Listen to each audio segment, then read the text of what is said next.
We are live. Yeah, finger guns for going live, I guess. Wasn't expecting myself to do that, but here we are. Well, hello, everyone out there in internet world. If you happen to be catching us live, then leave your thoughts.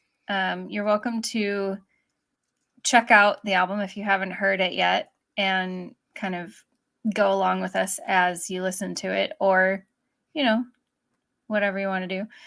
Same goes for if you're catching us on the replay. And we do watch these replays, especially if people comment. So if you guys have thoughts that you want to add to the conversation, go ahead and leave them on the comments and we will get back to you, I guess. Yeah, I get the notifications whenever anybody comments on these posts, and I made these clubs. This one is for our listening club for February, where we listen to James Blake, an album by James Blake. And but we also have movie club and book club, and I get notifications for those as well. So no matter when you're watching this, just right on there, and I would love to talk to you about it. Yeah, and that goes for past selections too. So if you are new here, you can find all of those on the guides tab in our Facebook group, which is either up here or over there. I can never tell. Yeah, somewhere at the top of the screen, it has all the information. I'm going to apologize in advance. I tried to finish making my dinner before we started this call, but I was unsuccessful. So you might see my partner go back and forth and then deliver me some pasta, I guess. I miss having food delivered to me. But without further ado, like I said before, we listened to James Blake, which is the debut album by the artist James Blake. He has gone on to release several more albums and is still making music now. His newer stuff is a lot different than his debut. So this album was released on February 4th, 2011. It was kind of a compilation of a lot of things that he had been releasing as singles, and I think he had like a couple of EPs, so like a few songs here and there. So it was I think the reason why it sounds so much different than his later stuff is because it was just everything he had been making up until this point. I heard this album for the first time when I was in college.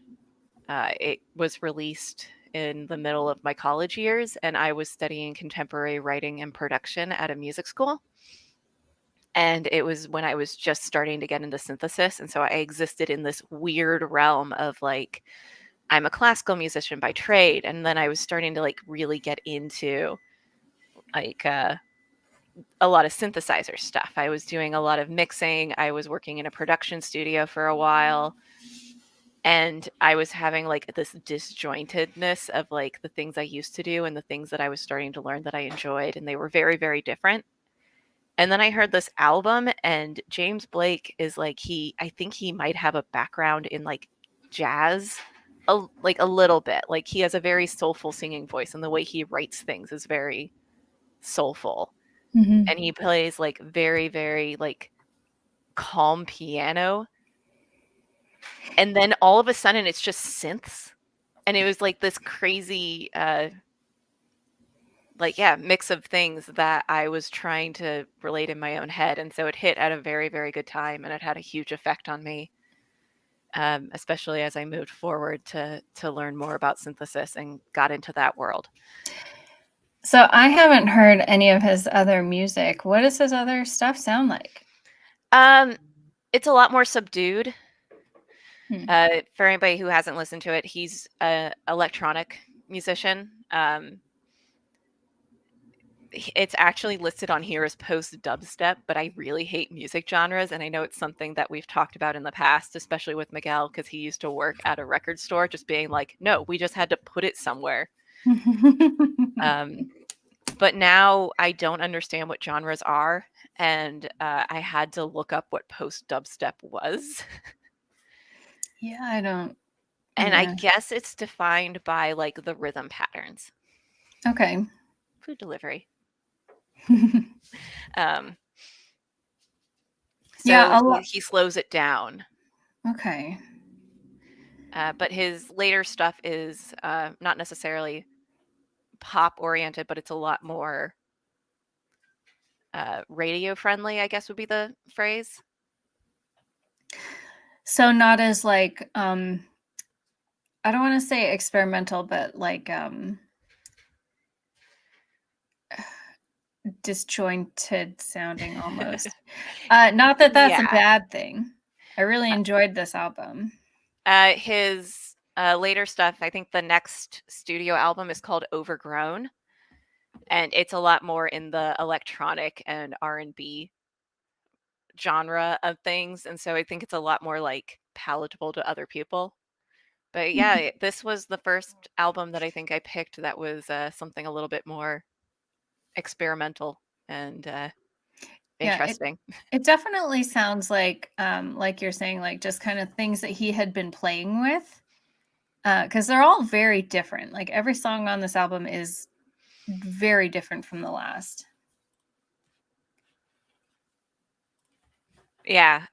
For me, I think that there's like the first one, and then there's a song called Limit to Your Love that is actually a cover, and it's the only cover on there, and it's just like feels very out of place. I really like that one because I do know that song. I don't remember who I know it from, but I think the version I heard was also a cover. I think it's originally by Feist. Oh, it is. Okay, Yeah. then that's the one that I know. So Yeah. Um, and so I think that's an absolutely hilarious song because it is. It's like all this weird experimental things. well, and I like the way he like his take on it because it's very layered and he like plays with the timing of when the words come in and like overlapping each other and things like that. And it almost has an a cappella feel. So I really liked it. Would you say that that's your favorite song on the album? No. What's your favorite song? Wilhelm scream. I think that's actually the song that, like, made him famous. I think Hmm. he pushed it forward. I know a weird amount about the song. Okay. I'd like to hear it. Um, so the song was actually originally written by his father. So it's him pretty much covering and expanding on his dad's song, um, which I have never heard. I've never heard his dad's song, and that's pretty much the end of that explanation of weird things I know about it. Um But it was the thing that I think he released first and that, like, got him recognized by, like, critics hmm. and things like that. It's the most well-known song on the album. So it had come out as like a single. Yeah. Well, like I said, I think they were released slowly over time, so Uh but um yeah, that one I just like the idea of like somebody knowing the history of that sound and like feeling inspired enough to write a song that's like a story about the sound. yeah. I love that. I also think it's, interesting that you're like, "Yeah, he wrote a story about the sound," because one of the things that I really like about James Blake's album, like this one specifically, is that I have no idea what's being said, like, the vast majority of the time. He's saying the same thing over and over again, and the Spotify lyrics, because I had them up, also have no idea what's being said. Well, they're very distorted, and like he likes to play with layers of sounds upon sounds and then like filters on sounds and things like that. So I can understand why an auto recognition like software would not recognize them. There's a song that's on the deluxe edition of this album, and I think it's on one of his older things, and it's called Fall Creek's Boys Choir, and it was a song he wrote with Bon Iver, Hmm. who is also very famous for singing lyrics that I do not understand. And so it's just these two guys doing a duet, and I can't understand either of them, and it is absolutely gorgeous. It's like listening to Sigur Rós. Yeah. Um, but my favorite song on this album is I Never Learnt to Share. Yeah, I really like that one too. I remember hearing that song for the first time, and that was like when I was in it. I was like, well, this is a new favorite album of mine. um, I don't mean to just like be talking constantly. It's just this is one of my favorite albums, so like I'm very Please, excited. please.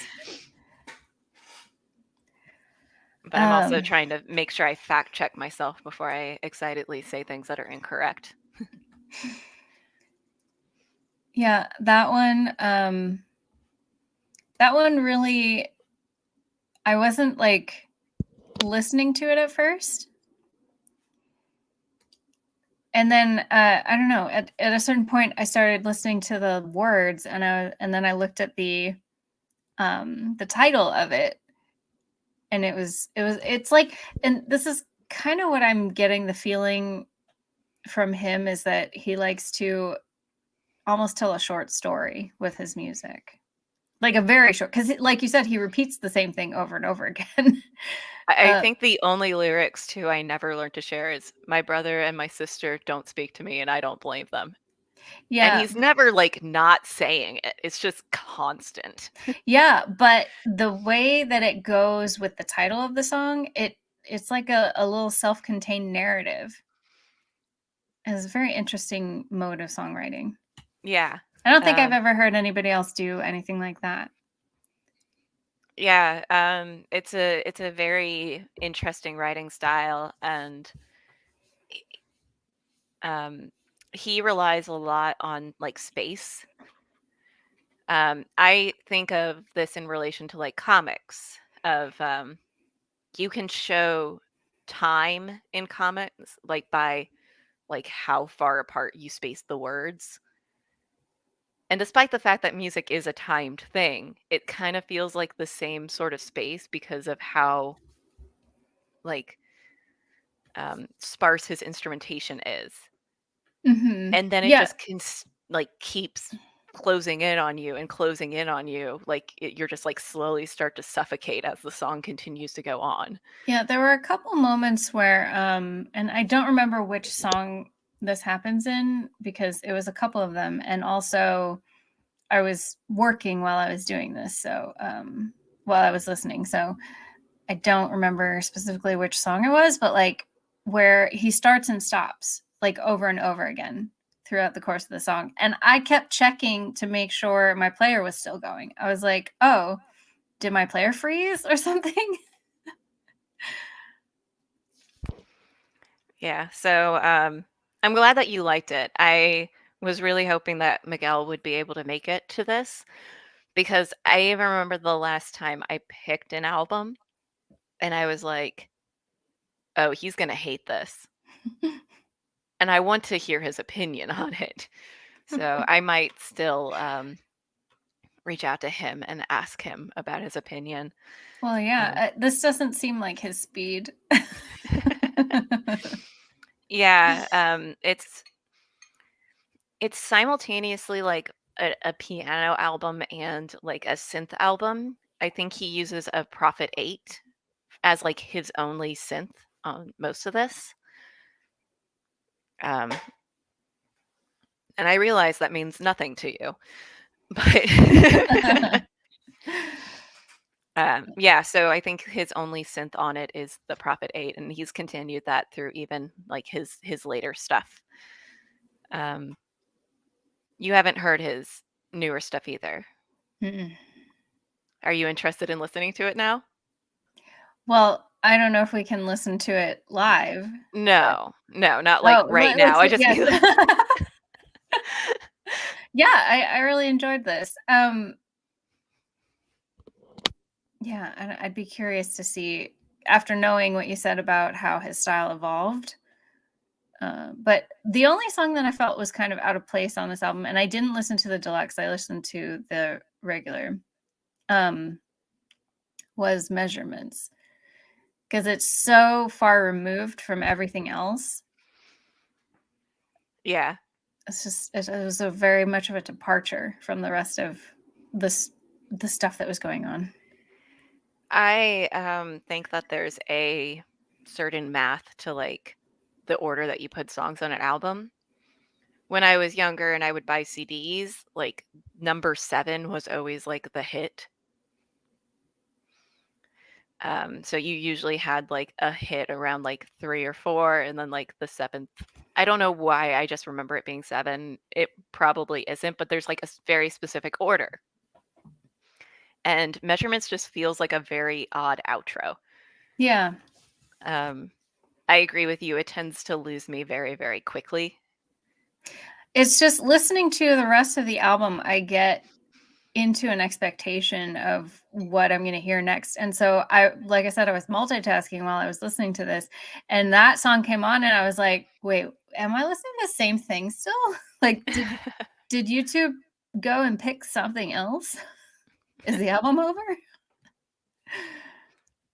For me, it kind of feels like an album in 2 parts, just because Limit to Your Love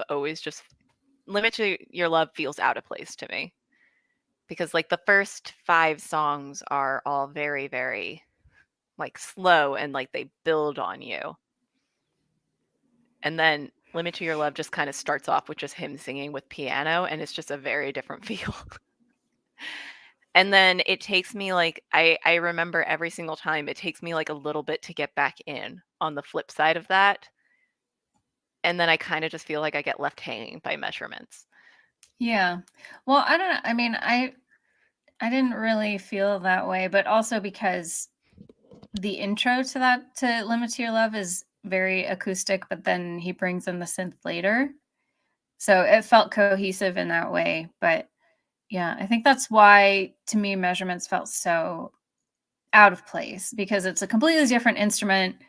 And then there's nothing else to tie it into the rest of the album. Yeah. I feel that. I was So just an odd choice for this one. Yeah. Did you listen to the songs with headphones on by any chance, or was it on speakers? This was the one that I was like, yeah. I think I also said to do it with the Keith Jarrett album, but I feel like that one's just because there's so many nuances in the playing. For this one, it is just like that sound space of just like, Yeah. Well, and it was a really good way to listen to it. Like, if any of you out there in the interwebs are going to listen to this, definitely do it with headphones, because he plays a lot with the balance. So like stuff will be in the right and then the left and then go back and forth. And that it's, for one thing, don't listen to it on mono. yes. But also, I feel like it's easier, like even if you have a stereo system, it's easier to tell those shifts when you're wearing headphones. Yes. And then the other thing is that he plays with, I don't know, it's a weird, I don't know how to describe it, but it's like how the sound feels in your head, which I thought was really interesting and a little bit jarring, but not off-putting, if that makes any sense. I'm actually very upset because I said that I wanted our friend Miguel here because I think that this is something very, very outside of what I would think is comfortable for him in music tastes. But we have another friend, Tim, who I think this would be a great album for because he does a lot of that same thing of like playing with the sides and like the space that you are existing in. He plays a lot with that on his album, The Queenly Flux. Yeah, I don't think I listened to his with headphones on when I did. So Yeah, I'll have to revisit it. I spent a lot of time talking to him about the panning. On his, because I am always impressed when people can get like the panning perfectly, because they do also like auditory things where if you have headphones on, you can test your headphones by like playing like a barbershop thing of they make actual things that make sure that you can like hear the sound all around you. So it will sound like somebody's cutting your hair, but they're behind you. And playing with the panning to like mess with your senses of what's in front of or behind you or how far away things are. Yeah. Yeah, that's always a really interesting experience. I did a study on that because I studied acoustics when I was in college as well. Because if you go to music school, you don't need math, but you need acoustics. And so your math courses suddenly turn into acoustic courses. I mean, it's a definitely something that is necessary, especially with the rise in like multi-sensory experience type media. That's definitely going to be more and more in use. Yeah. Um, I feel like a lot of those things came out around the same time that he probably was recording this album in like the mid 2000s. Because yeah, if it came out in 2011, I imagine he started writing these songs in like 2007, 2008. Um, so he definitely jumped on that train very, very quickly. It's like, let's play around with this. Um, and I am quite jealous of it because he is also the producer on most of these, and it sounds like he just like played around with it in his room and came up with a fully fledged album. Kind of like um, Inside. Yes, which I still think you should watch. I know I need to watch it. um, there's like one of the big reasons why I think of this album a lot is because I think it was the first one, but it led me into like a lot of other music within the genre that's maybe not quite so expressive in a space, but like things like Subtract or the XX. I love the XX. Yeah. Um, I know that they're pretty close. James Blake and the XX, they get along, and I think they've done tours. I feel like if I did listen to some of his other albums, I would come across songs that I already know. Because Probably. I don't know, like, I didn't know him by name, but like, I definitely used to listen to a lot of like, I guess post dubstep, but like dubstep that was like kind of slow and melodic Yeah. in a way. Yeah. I used to listen to a lot of that. The more times that I see things listed as post dubstep, I realize that I like post dubstep. But again, I think it really just has to do with the rhythm pattern slowed down. Yeah, I Um, can see that. yeah, you probably definitely have heard things from his newer albums and not known it. His album Overgrown is very, very popular, and um, I think just a lot more commercially friendly is probably how I would describe his later stuff. I'm trying to think of some other artists that I used to listen to back in that phase. I don't remember any names. Yeah, Does Interpol count? I think so. They were kind of a little bit more God, they're really hard to classify. Again, that's the kind of the weird thing with genres. I always like Yeah. my Spotify end of year wrap up because it's like you've listened to 3,000 genres, and I'm like, how? But yeah, Interpol is kind of early post dubstep because that was before dubstep really became a thing. I'm gonna just look up what qualifies as post dubstep. Let's find out. What genre is Interpol? List of post dubstep musicians.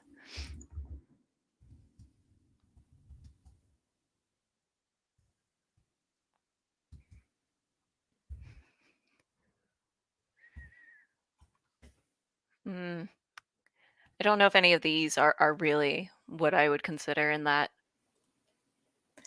Alternative indie is what Google says. That works too. There's a lot of again, I don't even really know what post dubstep is. Post-punk revival, according Again, to Wikipedia. well, we had this discussion a little bit ago about how like Nirvana and certain things are like, yes, punk. And we're like, that doesn't feel right. Yeah, because it doesn't sound like any other punk, but like that's really where they had their start, was on the punk scene. But then they kind of invented the genre of grunge in that process. Yeah. It's yeah, genres are fake. Yeah. um they're meant just to, you know, classify things so that you can put them in the right box. Yes. So you can find them when you go to the music store. But if you wanted some suggestions, if you really like this album, you could listen to things by like Subtract is really good. The XX, even Little Dragon, um, probably runs into that same line of things. Or if you want to get real weird with it, when I pulled it up online, it said fans who like James Blake also like Burial, which is interesting. Burial?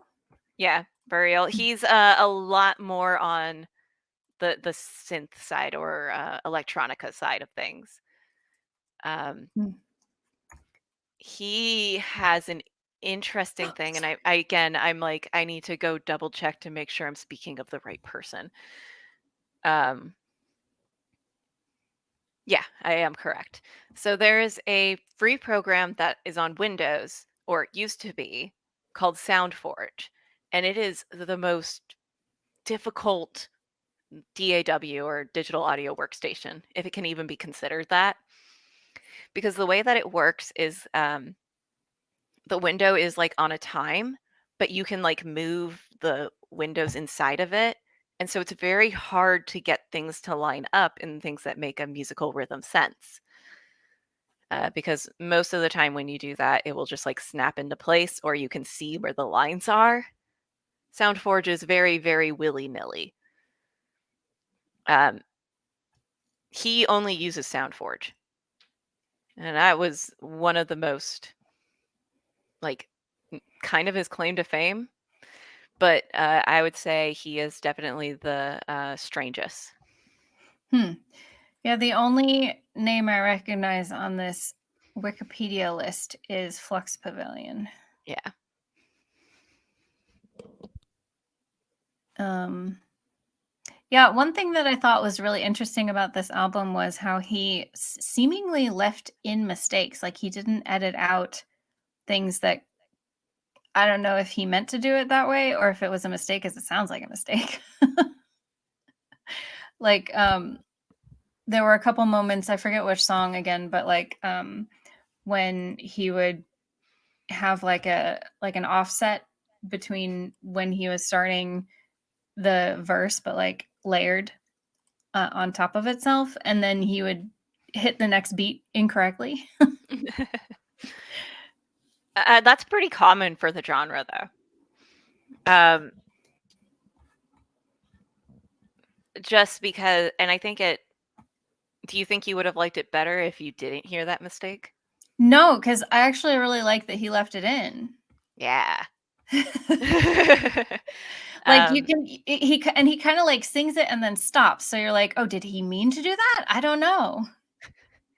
it has a very performance vibe to it. Like, it feels like he's recording it live. Yeah. Or maybe to combine my thought from earlier about the sound slowly closing in, is a lot of these songs feel like it's him playing a piano, like, in an empty room, and then the synths come to attack. Like, or his own voice, because there is, like, I feel like if I try to pronounce things, I'm just going to mispronounce everything today, but, you know, it's okay. Lindisfarne. It's the 4th album on the track, it's completely a cappella, so it's just him layering his voice a few times. And then the song after that is actually somebody else added music to it. Mm. Oh, okay.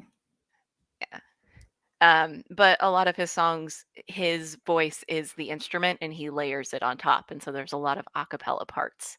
Yeah, I like that. Yeah. It Um, made it a very textured listen. yeah. But yeah, it feels performed. It feels like he is in a studio playing and you are just like listening to him from afar. Yeah. And even though it is just him layering on like his voice on top of it, it still somehow feels like a live performance. Yeah. Which I could see him like putting this album together in kind of that way, where like he'll just sit in the studio, record some stuff, put some tracks on, and then just leave it the way it is and not even think about it again. Apparently, this list says that Nero, Mount Kimby, and Girl Unit are post dubstep. I know those. Yeah, Mount Kimby I could see. Again, I don't know exactly what post dubstep is. I think I wrote it because I was like, I don't know what this means. Well, James Blake definitely comes up on those lists. So Yes. but those are post-dubstep. those are bands I know or artists that I know. Post-dubstep is an umbrella term applied to a range of musical styles that have been influenced by sparse, syncopated rhythms and heavy sub-bass of the UK dubstep scene. Okay. Yeah. Ooh, the tempo of the music typically characterized as post-dubstep is 130 beats per minute. I have no idea what beats per minute means. Like as far as like if you were to gauge, oh, this genre is this many beats per minute, whereas this genre is this many. I'm like, okay. What's that? What does that sound like? Slightly faster than what you would consider to be just normal beat. The generic, I say generic, but like the standard place to start is usually 120 beats per minute. And then I find that like R&B and like soul tends to like be like 111. I imagine it's just like one of those things that just happens. Like you're just like, weird. All these songs are at 130 beats per minute. Bet it's a genre. Weird that that's a thing that people listen for, like, and keep track of, you know? Yeah, I wonder if it's more like a statistic. Like it is just that, like, oh, all Well, of these but that songs by this artist. Yeah. somebody has to go and listen to these songs and like actually count out the beats and time them and then say this song is this many. It's a lot easier with the electronic stuff because a lot of times you have to process it through something that generates a clock. So I always know what the beats per minute is when I use my synth because I have to physically make my clock do something. And then I can mess with it from there. It's a lot more loosey-goosey when you do like rock bands or anything that doesn't have a computer element to it. Which Yeah. is probably why his also feels strange is he does like all of these things that do require something that involves a clock. Like all of his drums aren't drums, they are drum machines. But yeah, I do think it's funny whenever I pull up a genre and they're like, yes, this is the beats per minute.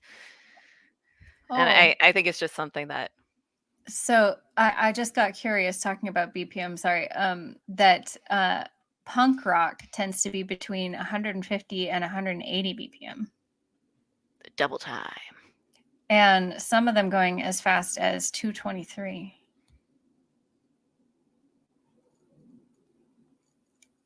Double time. Yeah, super fast.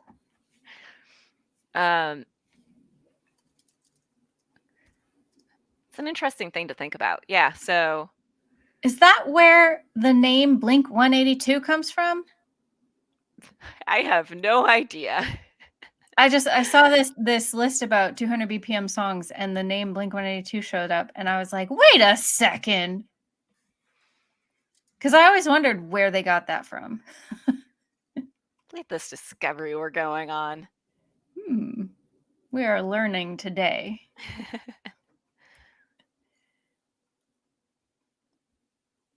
Interesting. Oh, halftime is about 89.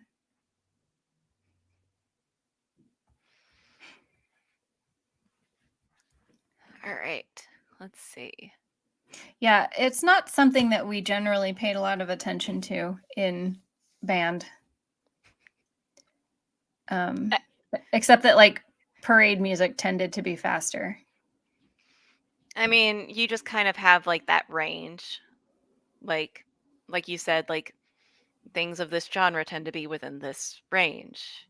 On my Yeah. metronome that I have, it has like what the classical music term is for like this range. But like it's all just a generalization. It's how you feel about them in the end. And so I think actually listing like what the BPM is for a genre, it's an interesting concept. Uh, it's also something that I don't really think about unless I'm trying to match things to other things. Like unless I'm Mhm. in like a very specific like math zone, I guess. I used to deal with them a lot because when we would do circus shows, a lot of times we'd have to like cut beats out of things, or I'd have to combine two songs together to make them work. And then I was working within the BPM to like find the exact matches. Mhm. And I programmed the lights and I programmed the lights to the same BPM. And honestly, like those moments were the only times that I really thought about it. Okay, so the modern march tempo is around 120. So, yeah, I just because I didn't go to college for music, but I definitely was in like the music world for a good portion of my of my adolescence. So it's just interesting to think about. Yeah. It wasn't really something that we talked about even in music theory class that much. It was more When about I the time signatures. Yeah, when I work on pieces, I usually have a goal. So like if it's a classical piece and I see like allegro on something, I set like a goal pace for me to go. I have a song that I'm working on that I want to get up to 180 beats per minute, but I am only currently at like 110. So, Hmm. yeah. That's a big difference. It's a lot of notes, so it's a lot of things to learn, and I feel like once I like get the notes down in a pattern, it'll go faster. Yeah. But for Blink 182, they just picked a random number. I found it. Oh, well, shucks. I thought I was onto something It's because nice to think that things have meanings. they are considered punk. Although when I was a little punk, I would never have called them punk. They were pop punk. They were more pop than punk. Because I definitely listened to pop punk, as well as hardcore punk, and I did not listen to Blink. I was too um I was too much of a punk snob for that. They were too mainstream for me. I don't really have anything else to add. I was just very excited to introduce people to this album because yeah, it's one of my favorite albums. It's very well known in like my circle, but I realized that it's not. And I made these groups specifically because I wanted to expand people's horizons because I like expanding my own horizons and I like seeing things that I would never pick out for myself. I watched Cocaine Bear the movie earlier today, and that's not something I would have gone to see.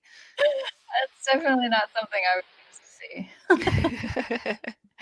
um, but I think it's important, especially as artists, to explore all these different things. Yeah. I heard this when I was at a critical junction in what I was thinking about music, and it kind of put pieces into place for me. Uh, there are movies that I never expected to like, but also like things like that have affected my other endeavors. Mhm. So um, I would highly suggest that for anybody out there, um, even if you don't think that you're going to like it, think of these monthly clubs as like a challenge to try something new. Mhm. Yeah, And and I really liked it because like I've told you before, I like listening to kind of ambient stuff while I work because it's less distracting. And although this has lyrics, it feels like that because they're repeated. The So reason why, you can kind of listen to yeah, it and tune out the words. yeah, like I said earlier, half the time I don't even know what he's saying, and like at this point, I think I know what the lyrics are, but like I'm not really sure, and all the sources are different. Um, I picked this album because earlier this year I had spent a day having to sit in a chair. I was in the hospital for a little bit. Everything's fine now. But it came on my Spotify and I just zoned out looking at the ceiling for like a really long time. And I was like, this is a wonderful album for exactly this purpose. Hmm, Um, so for sure. I think it's definitely, I don't know what my favorite album is. Like, I've never really considered it. It's more of just a pile of things other than a stack. But if it was a stack, this one would be very, very close to the top. Yeah, gosh, that is a question I would not even know how to answer. I'm not like I don't listen to music nearly as much as I used to. I used to like go to shows and be like very into music and like buying albums and things back in like high school. But yeah, it's been a really long time. Now I just kind of put on whatever chill hop channel is live right now.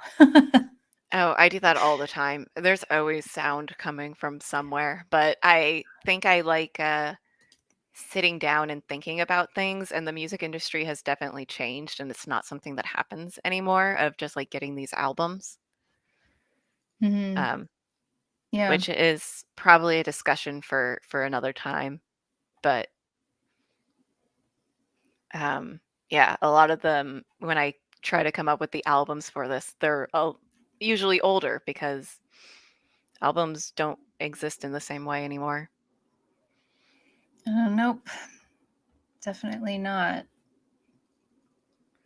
But if you don't have anything else to add, we can absolutely end this right now. It's just the two of us talking. So Which is totally cool. Yeah, I don't really have anything else to say about this one awesome. other than thank you for introducing me to it. Yeah, I let me know how you like his later stuff. He's still releasing. I think he actually just came out with a single Hmm, like very recently. Um awesome. like February 23rd recently. Yeah, it seems like it's my vibe. Like I listen to a lot of like ambient kind of chill hop. So, I do too. We'll have to share music. I've been well, like I said, it's usually nothing in particular. It's just I just type in chill hop into YouTube and then whoever's live is what I put on. yeah, a lot of people don't have Spotify, but I am in the process of making shared Spotify playlists with a lot of people. Nice. And they've been very, very interesting. But we'll Interesting. have to trade music because this is exactly my vibe. I put together a couple of YouTube playlists on kind of a secret channel that I have because it's music that I wanted to listen to, and nobody else was playing it. So Nice.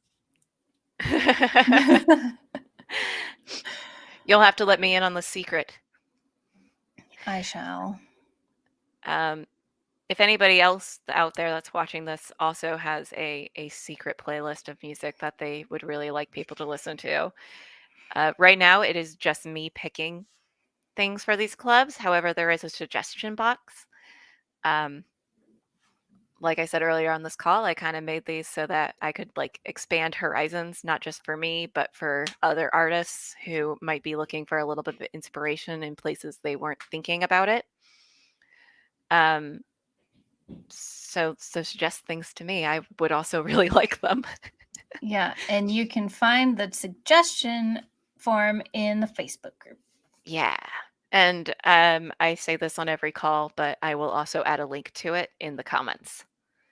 So Absolutely, Awesome. let me know. And on that note, I will be releasing the next set of picks on the 1st, so in a couple of days here. And if you haven't started, our quarterly book club is The Midnight Library by Matt Haig, and we will be discussing it at the end of April, so you still have enough time to catch up on that. And it's been a really fun read. So if I you have not started it. if you like kind of like easy to digest sci-fi that's like a quick and easy read, it's a fun one. So I'm really excited to read it. It's just I haven't started it yet, but I'm looking forward to it, and I'm looking forward to talking about it even more. awesome. All right. All right. Well, thank you out there in internet. God, I know what's going on with my mouth box today. Like I can't speak. I keep tripping over my words. But anyway, thanks to you in the interwebs for joining in, and we'll see you on the next one. All right. Good night, everyone. Bye.